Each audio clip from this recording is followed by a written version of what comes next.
Hey, everybody. This is Bill Kenny, CEO and co-founder of Focus Lab and Odi, two global B2B brand agencies. Welcome to this next episode of The Debrief. As a reminder, this is a series where I sit down with past Focus Lab and Odi rebrand partners. We pull back the curtain and talk about what it's like to go through a rebrand from the client side experience. Let me set the stage here for a minute. Imagine you are the founder of a service-based business for 17 years. You've never invested in brand, and you find yourself smack in the middle of 2023. That was a terrible economic year for service-based businesses like this one in the interview, ours, and many others. And among all of that challenge, deciding you're going to invest in brand for the first time, and you're really going to pay up for that. What is that like? And how impactful is that? The answer to those questions are acutely addressed in this interview with Ryan Masuga. Really fantastic episode. I hope you enjoy.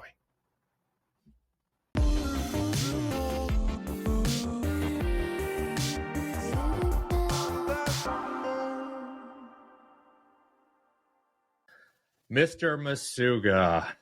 Hey, Bill. It's been a long time coming. Little background here for the people watching and listening. Ryan and I have been in very similar circles for a very long time. Our business is 14 years old. I feel like you knew my business partner, Eric, at the spawn of our business. Is that correct?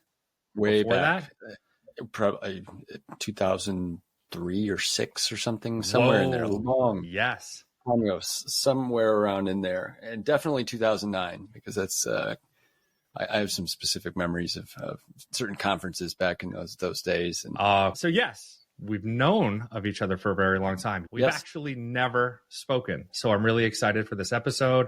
I think there's a lot of directions we can go. We'll keep it centered around the Masuga rebrand itself. But yeah, we've got that background to kind of pull on as well. So that'll be fun. So why don't you just take a minute, 30 seconds or so, and introduce yourself? Who are you? What do you do? Sure. I'm Ryan Masuga. I own Masuga Design, which we've now called just Masuga.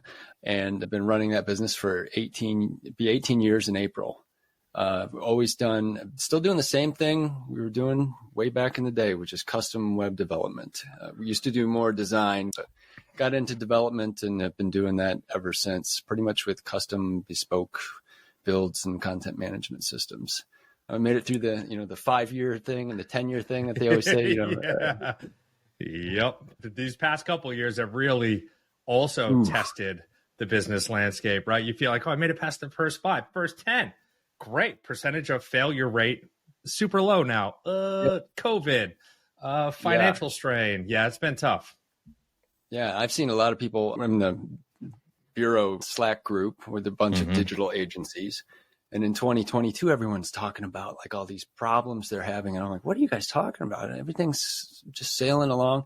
Well, it was a delay for me. It hit me in 2023. And I'm like, okay, now I see what everyone was talking about. This is not fun. Yeah, there's the thing. It was interesting to see how delayed or in front of certain people were of that kind of feel. You could kind of see like, it's working its way through the system. When will pain reach us? And just like you said, it reached us big time last year. Yeah. So, it kind of made you think about a lot of things because you may have been, for sure. When I say you, I'm saying me. I've been sleepwalking through the years there for a while, like, just on cruise control. Sure. Yeah. Not to imply that it's easy. And I know you're not, but there are many years, if you're in business 14, 18 years, where it's like, things are the same, and the same can be quite healthy and quite good, right? You're like, okay, great. Yeah, it's like, wasn't the bad. machine is working. Right. It was doing okay, having some kids, able to spend time with the kids. It was just humming along. And then you start to get thrown some adversity and you're like, wait a second, is this working over here? Is this working over here? And you start to revisit things and, sometimes it gets to the level of, as we should. Yeah. I think it was actually ultimately a great thing. This shakeup for me, because I'm doing a lot of things now that I definitely wouldn't have been doing. That's what I was going to get at, right? There was definitely some pain, and I don't want to imply or seem dumb. We had challenges last year, but all that to say, it does force you to look within inside your business model specifically, which kind of really leads us into my first question, because you did just go through this rebrand exercise. Yeah. So I was actually looking for a date to try to pin it. I went into the Bureau, and in the Bureau Slack channel on July 28th of 23. So right in the middle of last year, you I could see it were coming. Literally asking the group, I'm in the process of hiring an external branding agency for my own company. Who do you work with? What was the expertise or the experience like? Did it help you? DMs welcome. And that was kind of the spawn from what I can see mid-year last year. You considering brand as a tool to potentially either help you through that or to at least push you into the next 10, 18 years, whatever that's going to look like. Well, there's different levers you can pull, I found. There's quick levers like paid ads and things like this. SEO, long game type. I'm going to start blogging once a week, writing about stuff. I will say that was the first outreach I had made of any kind of branding call for help. Shout out to the Bureau. Seriously, like that's where I go when I have a problem and just need a sounding board. So I went there because I knew that there was going to be smart people in there that had been through stuff. I mean, because there's companies of all sizes in there. So yes. But I know that brand is one of those levers you can kind of work with. And, I was thinking we tried working with SEO companies and doing these different things. But at the end of the day, every time I looked at my own website and looked at what we were, I was fed up with it. I had no confidence in it whatsoever. So I didn't even like what I was or what I was selling. So I guess is it fair to say, considering the backstory we just told, how long we've known you, it had gone maybe unaddressed for a long time, so therefore you outgrew it. It didn't match where the company was, who you are now. I say this, like I started out, I have an art degree. Okay. I like kooky stuff, right? Like I'm just a little off the wall, I think. And for so many years there, that company didn't reflect that at all. I got so boring. Like, and like when we were in the early stages of looking at what we were with you guys, your design team was looking and saying, you're kind of cold looking. It's just blue and just it's kind of corporate-y. You see yourself as corporate? And I'm like, no, I don't. They're like, disconnect there. Yes. I'm like, gosh, you're right. What are we, IBM Junior here? This is boring. Yeah. It's funny, right? You ask yourself, how did I even get here? Yeah. Why I don't want to be perceived that way? What happened? Yes. It's the game of business. I think sometimes we subconsciously even fall into that trap, which is, I got to look clean. I got to look professional. I got to look a certain way. And all of a sudden you're like, this doesn't align to me at all. I remember recording a video for our contact page where I was like, we do this, we do that, we do that. It had nothing to do. I wasn't really letting the customer be the star at all. And I had a blue button down on too. Like a blue button down. Like that is not me. I mean, it was up for a couple months and I was like, that isn't even me. Like, get that off of there. Like, who is that guy? Well done. Well done for recognizing that. You're hitting on one of the keynotes of brand is just to be authentic, right? It's to be genuinely you. Yeah. It can't resonate in the way that you want it to unless it is you. There's a disconnect. That's true. Whether a customer can see it or not, you're not getting the full energy out of it because you're not fully energized. Absolutely. Like I was scared to sell ourselves because I just was like, they're going to go look at our site. They're going to, what are we even saying? We're saying something different on this page than this page. And, we haven't updated our Facebook page to say the same stuff. It was just a hodgepodge of duct tape and different, just internal stuff. Like I'd never worked with anyone external to do that sort of thing. Like we did our own logo in 2016 and we ended up with a modified hexagon. That's, we fell into the hexagon. We didn't fall into the swoosh trap. We fell into the hexagon trap. Yes. That's what happens when you do it yourself, right? Yes. Okay. So the challenging year really forced you to look inward. You realize there's a disconnect here. Like, this isn't even us. And maybe, I think you're really wise and self-aware to say, like, sometimes you can get complacent, even though you would never consider yourself complacent. I don't consider myself complacent. But when years are good, as a business owner, quite honestly, you're like, everything's good. I don't have to keep my foot on the gas every day. I can kind of like breathe a little bit. But in that mindset, you're not necessarily really saying, the brand is broken. You're saying, no, things are fine. It's like working okay. Yeah. When you are crunched and your business is really being challenged, it really forces you to pop the hood and look at some stuff. So you did that. You put out your bat signal in the bureau. We keep saying the bureau. For the people listening and watching, we'll put a link in both the podcast and the YouTube drop of this so that people can find. It's a fantastic community. Couldn't recommend it enough. So you went out to the bureau. You sent that bat signal out. I just went into that thread also today. Okay. Eric jumped in there, my business partner that we mentioned earlier. Yep. Will jumped in there, business partner. I jumped in there. Yes. Yeah. So we came rushing to support you. But I guess the question I'm trying to get to is, what were you at that point? I don't know, maybe you even know what you were looking for, but ultimately when it came down to it, what were you looking for in the agency? You'd hired us, yes. But what were you striving to find?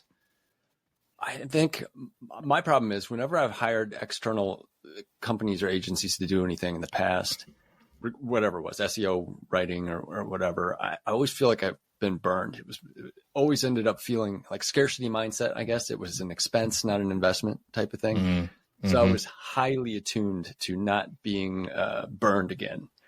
I was like, that's the last thing I want to have happen. I'm going to spend all this money and I'm going to end up with something I'm not happy with. And then it was just a big waste of time.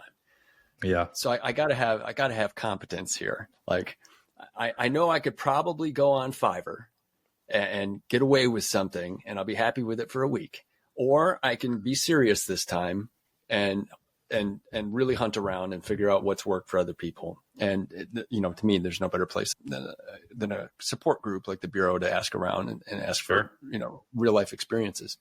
Yep. And I had heard about you guys, but like sometimes, I don't know if it's a lack of confidence or imposter syndrome. Sometimes I think of myself like I couldn't possibly work with them. Or I couldn't possibly work with certain people because that's just going to be out of my range, or I'm not worth that, or those type of thoughts.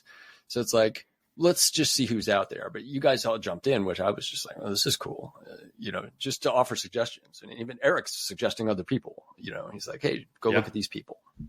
And which I did. And I ended up talking to, I think 3 or 4 places, including you guys. And I was like, I'll just set a bar somewhere so I can at least compare what it's like to talk to them versus some other people.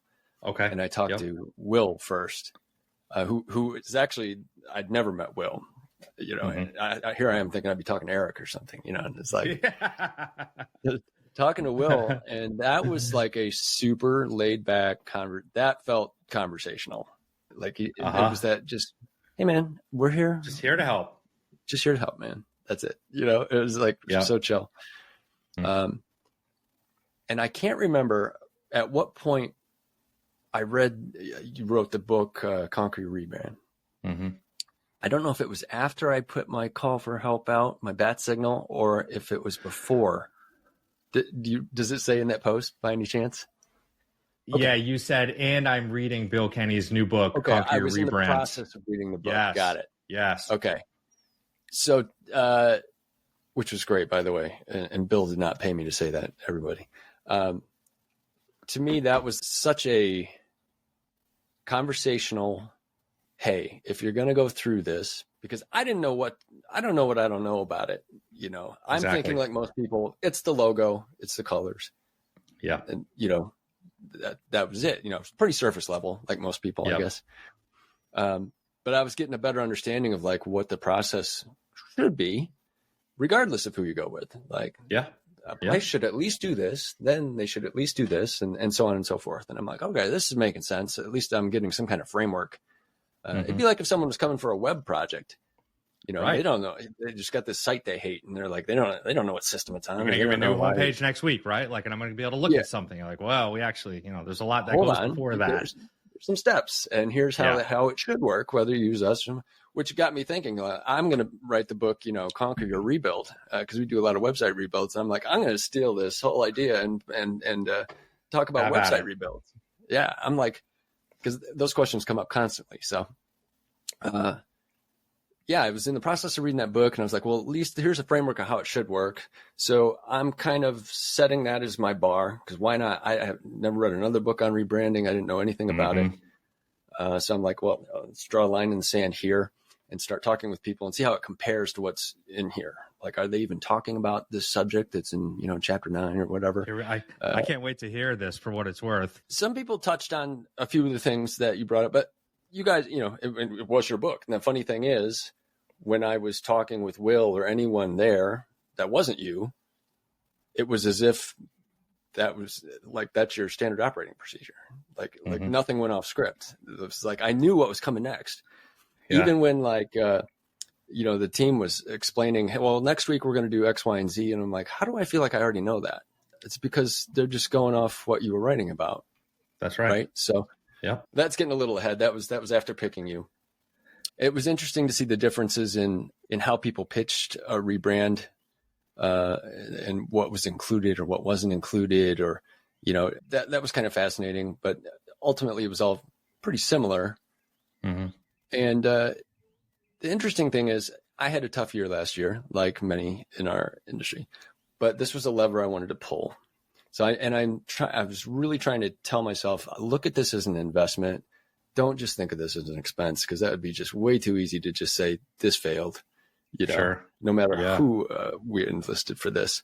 So I looked at the bid, we whittled it down to a few bids, and, I went with the one that was going to deliver the most value, which, in my opinion, which was also far more expensive than anyone else that bid.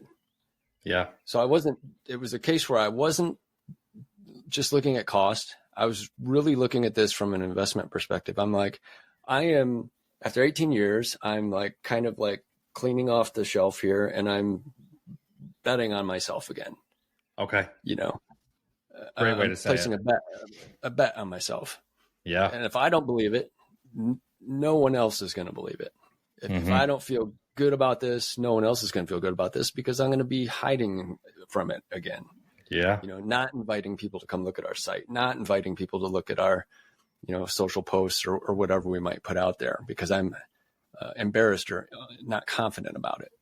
So you need to be marching down the street carrying the flag, right? Saying like, I'm proud of this. I need people to follow me, even if you're a leader that like leads from the back, whatever. We won't get caught in the semantics, but you need something to like rally behind. Yes. If you can't rally, how can you get anybody else to rally? Right. Would I put that on a flag and say we're, vibrant and relatable and all this stuff all the way down the street? Well, sure I would. But would I have done that with the previous incarnation? No, it would have been like, hey, we're over. We can do the website for you. Just real meek. Yeah, kind of, more of a passive approach. There needed to be a confidence about that came out of it, and I think we were pretty successful. In my opinion, at getting that. There's one person that thinks different, but we'll wait. We'll wait. Yeah. Teaser. You're gonna wait later in the episode for that. I appreciate you sharing all of that. I also appreciate you sharing quite clearly that we were not like the least expensive. We are hyper aware that we are that.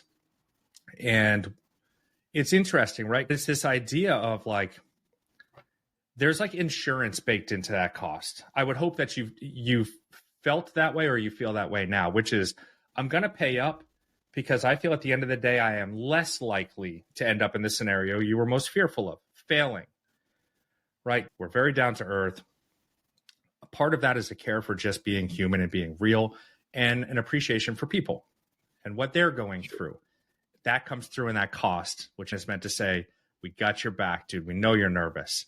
We're going to help you through this journey. Like, part of that payment isn't scoped as a line item. We call it the intangibles, right? That's our sauce. Yeah. It is to help with all those things. And at some point upon that journey, that's really valuable. When you are nervous and all that, you need somebody to help you on those things. In a moment of, oh no, I don't know what to do next, we got you all the way through. Right. I would rather pay in anything. I would rather pay more and know that things are taken care of or going to be taken care of. Right. Yes. And I looked at it from my perspective too, of trying to sell websites and trying to not be the templated WordPress shop that's charges, $500 for a build. Like, I'm the guy that sells these premium websites. Like, and now I'm turning around and it made me really think about how I sell what I do. It's like, okay, people want their T's crossed and their I's dotted when they're paying as much as they are for a website that we do. Yep. Nothing left to chance, hold my hand through everything, make sure every phase is accounted for. It really made me think about it. And it's like, okay, I see what I'm getting here, in part because of the book outlined the whole thing, but then the cadence of the project too, the weekly, like there's never a time where you're wondering, when's the next communication? I wonder what they're doing over there. Wonder what they're doing. Yeah. Yeah. Like it was like this, and it was like steady through the thing. Like it was like an A+ type of situation. Yeah. It's like, great. Hey, we got this. It's been like that from start to finish, Yeah. Which again, going back to the price point, I feel like valuable. It is so valuable. And I try to preach it a lot through the lens of like other creatives in the industry so that they can understand how valuable that side of the craft is. Right? It's not just the pixels. It's not just the code. For people like yourself that are nervous, that are in a challenging year, that are wondering what lever they're supposed to pull, they decide it's brand, and now they go out and they realize how expensive it is. That's all relative depending on the size of the company. Sure. But it's like, it's a big mental step. So therefore, what we do can't just be about pixels. From a week-to-week basis, a lot of that support and energy comes from the emotional and social skills of the human being, not the pixel or the tool that's being used, right? So all that to say, I'm glad that you felt that. That's really important to us. We lived up to our cause. Yeah, and it was nice feeling that way because, as you mentioned, I had not the best 2023. So to think about pulling the brand lever and spending that money in a year when it's like revenue wasn't what I wanted or expected. Yeah. It's like, it was extra scary for me. Yeah. It was like that just, I was in the casino and, turned the card over and I was like, I'm all in, let's go all in here. It was an extra risk for me, or it felt that way, but I wasn't going to do that with, and this might be in part because I knew Eric, and so it does help to know people, right? Yeah, for sure. It's like, at least I know Eric's there. And, exactly like that just had a little association. So even that realization has changed how I approach LinkedIn, even in the past few months. Like, everything's changed as of 2024 for me. Like, I love that. The whole idea of like True unlock. It's like a Phoenix project, the whole rebrand. It's like, we're probably going to be changing tools and team and all kinds of stuff. We're doing all kinds of things. I'm glad you said that. Headspace. Yeah, it could become very much a phoenix, a catalyst to the, if that, then this. Oh, now that I'm on that track, now that I have this type of energy, what about this? That's another thing that people I don't think realize, right? So, there's a question all the time. What's the ROI of brand?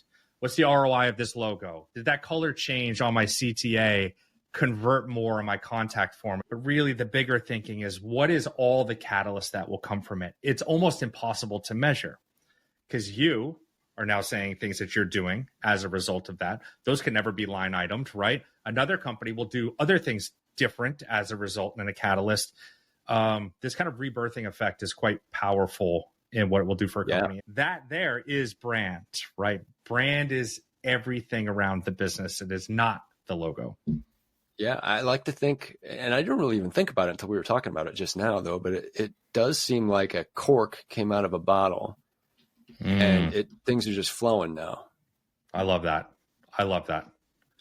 That seems like what happened. Change. You knew you needed change. We come in and we facilitate some of the change. And then we say, like, we're now here to watch you go rock, whatever that is. Right. And then your business won't be successful because of, yes, exactly right. So now you have a compound effect. Yep. Now the flywheel really starts to turn. as opposed to this single speed motion. It always finds its way back to zero. Right. Now it's and like, oh shit. Like I said, I've been reaching out on LinkedIn and just being more out there now because I feel more confident. And now I see that this many more views, much more traffic to the site, this much more, it's like, oh, now I'm not embarrassed when people show up, at least, I love that. It's like, I love that. Feel solid. And I know the project team that will watch this episode will also be very happy to hear that. Okay, let's move into the next set of questions. So we talked about all the leading up to the project, but now you're in the project, and we might have touched on some of these a little bit, but what was the most challenging aspect of the project for you outside of the starting it, spending the money in a down year? In the project itself, what was the hardest part for you? Hardest part of the project, I think, was doing the homework week to week, because I felt like I was in school again, and I had to like accept myself. And I'm like, okay, now I'm not just saying something's wrong and I feel like something's wrong. I have to sit here and kind of figure out what's wrong. Mm-hmm. Like what do you like about this? What do you like about that? Just different questions, right? And I don't even remember specific ones offhand. I just remember thinking, oh, I got to take a hard look. Just go fix my problem. Don't make me think more about it. Don't make me think, please. But like, it was also pretty clear in the instructions of the entire engagement that like you are going to do some work, because you guys can't just do it for us. I mean, it's a collaborative thing. Like you're facilitating, right, as you said. That's right. Right. But there's some work to do there. Like you got to take a hard look at your stuff, like what you're saying, who you're trying to target and stuff. And that really, the language part, I know a lot of focus is given to the visual part of the redesigns, right? Like logos and things like this, the stuff everybody sees. But there's the whole language component too. Like that was probably harder than the visual. And because we're still wrestling with that a little bit. And on the foundation that you guys gave us, it's like we're still refining that a little bit. But it's like, wow, it is hard to be simple and concise and position yourself. It is hard. If there's anything I could say about that, I wish I had done it earlier. Like best time to plant a tree, right? 10 years ago, or like today. Yep. Or today. So you started. Yeah. So probably the homework, and of that, the language and the who you're targeting stuff, like so that we could help you facilitate how we're going to talk to people. We had to figure out that stuff. And it was like, it was tough, because you think you've got certain clients that are your best client, maybe because they're biggest chunk of revenue or something, but you realize I wouldn't want to work with another one of those, or I wouldn't, and you're like, who are we targeting anyway? So I was like ripping apart our entire client list. Yeah. And I'm like, which makes it that's another scary episode, right? Well, shit, are we going to start going after these people? Like, they're not our biggest revenue drivers, like you said. But those are the people we want to work with. So how can we change that issue and make them our biggest revenue? Now we're really shaking up like the business to the core of what it is to have a business model. Sounds like you're talking about our Q4 last year. Everything. I hear a lot in these interviews and just in our client kind of communications that part of the project can be unexpected. As much as I write about it in the book, as much as we try to onboard really clearly, hey, listen, like there's a time commitment on both sides. I know you're hiring us. We're going to do a lot of work, but we kind of need you to be here in the sandbox with us at very key points of this project. I think it's not real until it's real. And people are like, oh shit. Oh, it's all right. I got a meeting with them tomorrow. I guess I'm going to have to do this work tonight, right? Okay, here I go. I got to get my thoughts together because this is an important meeting tomorrow. And I understand the challenge there. I never heard akin to a web from project. Our team. So like we can do a website for someone, but like it's at the end of the day, they're going to have to do the content. At some point, like we can't do the whole thing for you. Yeah, the larger the clients get, the more complex that, let's just call it red tape, gets to, right? Yeah. Like, well, who's working on this piece of homework? Who's working on that piece of homework? Who needs to review it after that person touches it? You were in the fortunate position of being a true, like, small business where it was just direct line to you and you were the only obstacle and you had to fight your way through it. Props to you for doing that. Thank you. What was the most exciting part of the project? I personally liked the weekly deliverables, the visual explorations. There was a game we played early on, which was fun, where you guys had like a huge board of things, and we had a limited amount of time to pick stuff that resonated with us, and that was like fun. It was a lot of fun, and then to see. It was like a Christmas present every week. It was like, ooh, what goodie's gonna, we hear that a lot as well. I can't wait for 5 p.m. or something on Friday or whatever the deliverable day was. I can't wait to see what's cooking, So that was a lot of fun. And was it always amazing? No. Like sometimes it was like, what am I looking It's supposed at? to be.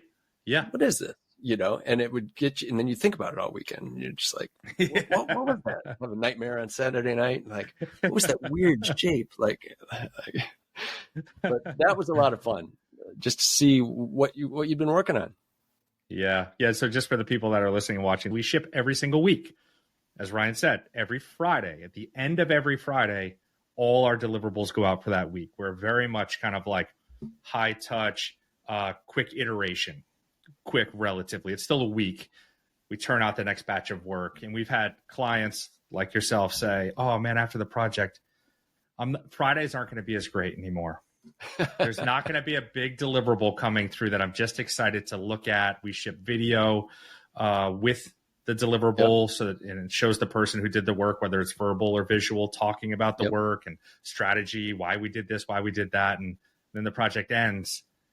And for some of these people, projects are 18 weeks, 27 weeks. Man. I think yours might have been 6 to 8, I'm guessing. Yeah, it's like 8-ish. I think it went So do you know? I don't know. So this is not a trick question. Do you know when the brand launched specifically? How many months are you live now? It's not that many, correct? No, we kind of rolled out because we had a lot of touch points to get to. Even a small company like us, I was making a list because that was a recommendation in your book. Let's talk about really that. Opened my eyes. Yes, that'll be really important information to hear. Like even as a company of your size, how many people? Well, right now we have 3. We've been as many as 5, but we've never had more than 5 people. So that will resonate probably with a lot of people. I wouldn't say that many of our viewers and listeners are the CMO of like a 2,000 person company. I think it's generally smaller, I think. Right. Even of a team, like you're saying, of 3 to 5 people, what was your list looking like? Like, tell us how many steps were in that thing. I had stuff. I was just like, okay, because that was like one of the homework things. It's like, prepping for launch or something. Like you got to get a list of your touch points together. And I'm like, okay, LinkedIn, that's a header and an avatar, and a Twitter. Oh yeah. Oh my gosh, we got an Instagram account, don't we? Oh wait. Oh, the Google Docs, all of those. Our harvest invoices, those have a logo on them. Just like teamwork, our project management. Oh geez, I just found one. We've been live for 2 months now, I think, and I just found one this week in an app, like one of our apps that old logo. I'm what the hell? How did I miss that? Like, there's just start logging that stuff immediately if you're going to get on one, because the amount I can't imagine a large company that has a ton more maybe touch points and surface area out there, like the stuff that they would have to update. I was like, oh my gosh, because I'm still finding it. Yeah. Yes. Can you imagine a 2,000 person team and sales deck, signage on multiple buildings?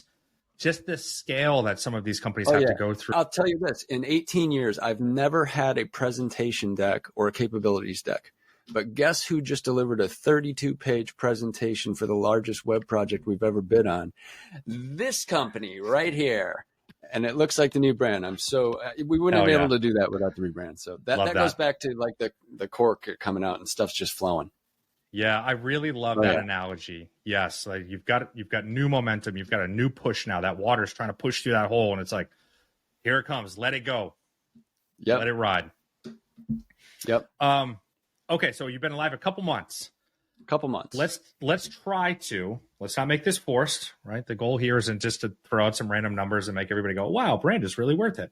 But let's talk about the real impacts. And we've kind of done that naturally through the conversation of the energy that you're able to bring to the table. What other kind of like tangible outcomes are you seeing already in just a couple months? Like the fact that I was able to contact some designers about work, and they asked if we had assets and what's your brand, and like I can just apply that to them now. Like I couldn't ever do that before because everything was scattershot and inconsistent and that sort of thing. Yeah. One of my goals for 2024 is to expand the company into new areas without necessarily hiring full-time people. So how do you get people on board, and you got to kind of look like something and have your act together. There right? you go. I'm working with designers now. I wasn't doing this a year ago. It wasn't even on my radar a year ago.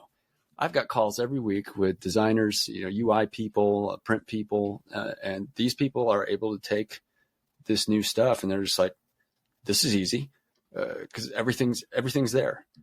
Yep. The fonts, the length, here's our elevator pitch, here's our blah, blah, blah. And they can just chunk all this together and I don't have to think about it. So there's a time savings word, right? Oh, what's that efficiency, right? Talk about the nights of homework. Now you don't have to do nights of that effort that you're talking about. We were talking about this last week, that presentation we just put out. It was 32 pages. I would have done that myself a year ago, and it would have taken me forever to do. But all I had to do was write the bullet point paragraphs. Oh, yeah. It would have taken me forever. But I was able to find a designer that I really liked, approach them, show them what was what, say, hey, I've got all these assets in Figma. I just need you to like make something out of this. They were licking their chops at it. They're just like, this looks fantastic. They were really excited. They were like, wow, this is a really put together thing. I was like, oh, great. And they just knocked it out of the park. And I was telling my team in Slack last week, I was like, I would have done all that work myself, but now you can see we're growing here. Like I'm able to delegate that to someone that's not on our team to help us get more work and pitching on bigger projects. It's fantastic. Talk about that. Going back to that flywheel, that momentum. What is it worth? How do you kind of like dog ear the value on being able to send assets over to an outside party designer that is enthusiastic about working with the assets and then crushes on that project? How can you measure that? It's like almost impossible to measure, yet it's so freaking valuable. Right? What if you send it over to him and the guy's kind of like, assets kind of suck. He's listening to something while he's plugging away on it. He's not fully bought in on it. He's just going to he's going to do the work. You pay him the same price. He could still be working on it today. He's jacked up about it. He's probably going to go over and above on it. What is that worth? Right? There's all these little things that like are almost impossible. It's like this matrix. You can't see the matrix until you can see the matrix. And you're like, then the other aspect of it too is what was in that presentation. Traditionally for 18 years, we've just done the development. We've been at the tail end of every project. Other people have done brand messaging and story. Other people have done UX and UI. Other people have done the wireframes. And then we get stuff thrown over the wall at us, right? Yeah. Well, in development terms, there's a thing called the smile curve, and the developers are at the bottom of the smile curve, and everyone knows what rolls downhill, right? And so we've experienced that for decades. The developers, we just delayed 3 months, so that doesn't affect when it can launch, does it? It's like we get left holding the bag. Up with the developers, So I'm able to use that mindset of I'm confident in doing everything now. So we pitched the entire project, start to finish, and I did it with reaching out to other partners to complete those other parts that we don't necessarily do in-house. So that was a more holistic, comprehensive pitch that they were looking for. They're like, can you send a proposal? And I said, boy, can I. I was like, yes. If that's not going to be the short clip statement of this whole episode, I don't know what is. Boy, can I. Damn right. That's that what gets it comes down up. to. Like everything is easier now. Now, I'm not saying work's falling out of the sky, because you can lead horses to water and they may not be thirsty, but like, it's my roles. Doing what I can control is a lot easier now and done with a lot more confidence. Hell yeah. That was a fantastic path that took. I'm really happy that we had that conversation in that way. Because I'm hyper aware that within 2 months of being launched, you can't have an answer on ROI that says we've seen 17,000 increase in this, and like we've gone up 200% in incoming inbound leads and all that. It's like, okay, the brand is a time intensive exercise, meaning what was the ROI of Nike's brand on year 2 versus right now? They can sell a sneaker for $5,000 only on brand. Has nothing to do with the quality of the product, et cetera. They could not have done that in year 2. But essentially, if you want to talk about visual identity, it's compounding now that effect, that gravity that brand will have through association and what they stand for and things they align to, which you will now continue to do, being yourself, being authentic and genuine, and what your business is and what you care about. That will compound on itself. The true ROI question really comes like when I talk with you again in 10 years. Right. But those are really good points you highlighted. And I knew that.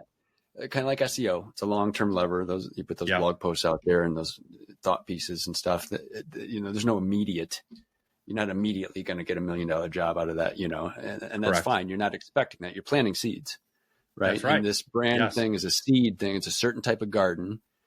It looks a certain way. I'm tending it a certain way, and it looks different than the garden I had before, right? I'm doing this one in a different way. And you need to plant it, I think, to your point. You realized you needed to plant it now, even though the timing, interestingly, was probably right, but it was wrong. Right. Like, thank God that event happened, so you plant the damn thing. But man, it felt really hard to plant in that moment. But now 10 years later, you'll say, thank God I planted that thing, as opposed to, oh, I'm not ready yet. I don't think I have the money for that, blah, blah, blah, blah, blah. All these reasons that people don't understand the impact of planting that tree earlier rather than later.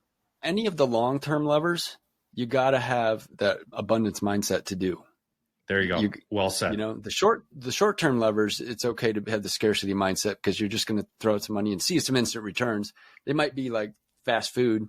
You get some empty calories and, you get some bad business, but at least it, hit your bottom line for a few months in a row. But like the longer term stuff, if you can just kind of bet on yourself and think there's going to be work out there, like we're not terrible. It's just that the people that need us haven't found us or haven't had a chance to resonate with us because we haven't been speaking their language, and they'll come together. Yes. Well said. Better than I was saying. Thank you for injecting that. All right. So I'm going to get to a final question, but we dropped a teaser. So let me share what I was saying earlier. So the brand goes live, right? And, Ryan, who's here with us, sends me this message. I thought you might like my son's thoughts on the updated brand. So apparently your son said to you, hey, Dad, about the logo specifically, which I'm sure will be pulled up now while I'm saying this in the video. What even is that? ? It's not a M. It's not anything. It doesn't resemble your company in any way. You could have paid me to draw the logo. It's so bad. What am I even looking at? ? This is so good. I could do better for $25. Give me a Sharpie. If that's not the life kills me of a visual identity brand designer, I don't know what is. Right? Man. So we won't unpack that. We'll just let it be the funny that it is. But that is kind of a microcosm of what most people think brand is, right? What is that silly shape? If anything, you've already discussed right at the opening of the show. You said, I have a certain type of quirky energy. I'm artistic. I have a certain type I love that shape. And you know what's funny is I hated it at first. When you guys delivered that on Friday, I was looking at it and I was like, nah, pass, and went to the next ones. But then I came back to it and I kept coming back to it. And I was like, you know what? There's something, by Monday, I'm like, you know what? There's something here. Why do I keep thinking about this one? Yeah. Something sticky there. Yeah. It's interesting. And now it's it just seems like, I call it the electric whip. It just seems like it's always been there. I love that. And especially when it's that name specifically, when it's animated. Yeah. You took a step that most people can't take. Props to you. It is so easy to work backwards to a comfortable, safe logo, right? It needs to say what we do. People need to know what the hell it is. It needs to do this. It needs to do that. The answer is actually, no, it doesn't. It doesn't have to do any of that. It could literally be anything in the world.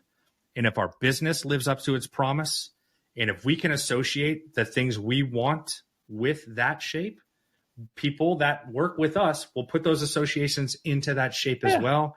And voila, now a swoosh means all the things it means to the people that buy new Nikes. And now an Apple logo means all the thing it means to people that are fan favorites of Apple. This electric whip is going to mean all different types of things to all different people. Yeah. It's a bold step. I love it. I freaking love it. I love that you were unconvinced in the beginning and you came around on it. I think that's also worth noting here, that is very common. Because I think what we all expect is, I'll know it when I see it. It will be epic and it will be awesome. That couldn't be more untrue. You won't know it when you see it. It has to grow on you. Because it doesn't mean anything in the beginning. Even the first time you saw it, what the hell is this? It doesn't mean anything.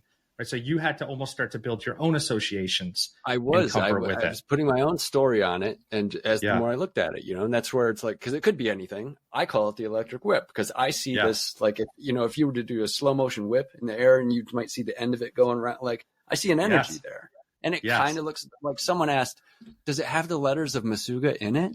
Because it kind of looks like it might. And I was like, I don't know. Does it? Maybe. Maybe. I don't know. Sure. Okay.